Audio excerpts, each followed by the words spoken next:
राधे राधे जी। कैसे हैं आप सभी लोग? आप सभी लोग स्वस्थ होंगे, कुशल मंगल होंगे। आप सभी के स्वास्थ्य और कुशल मंगल की कामना मैं ईश्वर से करती हूँ कि आप सभी लोग स्वस्थ रहें और कुशल मंगल रहें। एक बार यमराज जी एक व्यक्ति को पकड़कर ऊपर ले गए।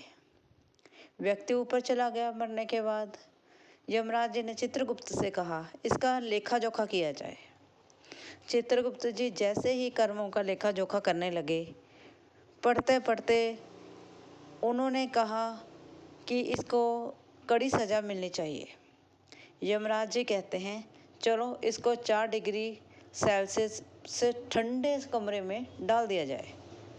वह व्यक्ति कहता है, आपका धन्यवाद कहकर वह गुनगुनाता हुआ उस कमरे में जाकर रहने लगता है। यमराज जी को उसकी कोई शिकायत नहीं पहुंचती। फिर उसको बुलाया जाता है। यमराज जी पूछते हैं, इसका क्या कारण है? तब उसे वहाँ से निकालकर बहुत ही ज़्यादा गर्म कमरे में डाल दिया जाता है। वह वहाँ भी एडजस्ट कर लेता है और कहता है, आपका बहुत बहुत धन्यवाद, और मुस्कुराता हुआ गाने गुनगुनाता हुआ वहाँ पर भी वह बहुत ही आरामदायक ज़िंदगी जी रहा होता है। इस प्रकार से कुछ दिन वहाँ भी निकल जाते हैं। तब उसको वापस बुलाया जाता है सभा में। फिर उसे वापस जब बुलाया जाता है तब उसे एक बहुत ज़्यादा पोल्यूशन वाले कमरे में रख दिया जाता है, जहाँ बहुत ही जहरीली गैस छोड़ी गई होती है। उस कमरे में उसे छोड़ दिया जाता है। वह व्यक्ति फिर कहता है, आपका धन्यवाद कहकर वहाँ व्यक्ति उस कमरे में चला जाता है। और जाने के बाद वह यमराज जी से कहता है, मुझे कुछ सिगरेट दे दीजिए। तो यमराज जी तो बहुत आग बबूला हो जाते हैं, बहुत गुस्सा आता है। कहते हैं, इसे पकड़कर मेरे पास ले आओ। उसे पकड़कर वहाँ ले आए। यमराज जी इतना आग बबूला होते हैं, कहते हैं, इसके ऊपर किसी चीज़ का असर क्यों नहीं हो रहा? तब चित्रगुप्त जी बोलते हैं, यह व्यक्ति दिल्ली का रहने वाला है। दिल्ली में ऐसी ऐसी परेशानियों से लड़कर यह इतना ज़्यादा हंट गया है कि इसे अब किसी भी परेशानी का, किसी भी स्थिति में रखा जाए, इसे कोई फ़र्क ही नहीं पड़ता। वहाँ पर इतना ज़्यादा पोल्यूशन है तो यह पोल्यूशन में भी रह रहा है। और इसके बाद अगर इसे वहाँ बहुत ज़्यादा ठंड है या गर्मी है, जिस मर्जी परिस्थिति में इसको रख लो, इसे कोई असर नहीं पड़ता है। क्योंकि दिल्ली एक ऐसा शहर है जहाँ पर व्यक्ति को हर परिस्थिति का सामना करते हुए अपना जीवन व्यस्त करना पड़ता है और अपना जीवन गुजारना पड़ता है।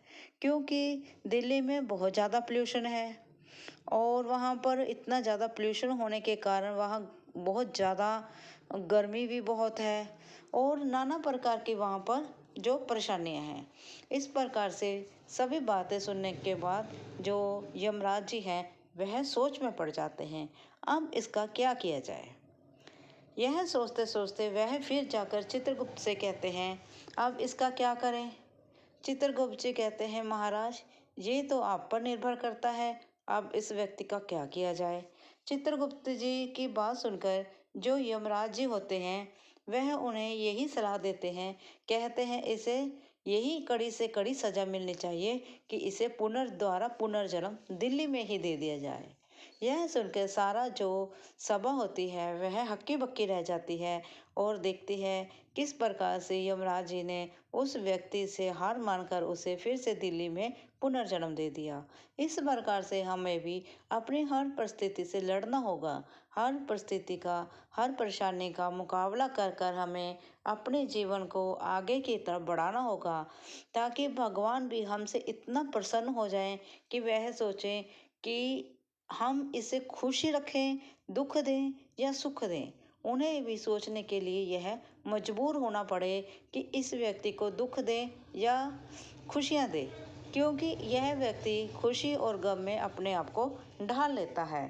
इस प्रकार से सोचते हुए हमें अपने जीवन को व्यस्त रखना होगा और अपने जीवन की डोर इतने अच्छे हाथों में, पक्के मजबूत हाथों से पकड़नी होगी ताकि हमारे जो जीवन की डोर है वह कहीं फिसल ना जाए।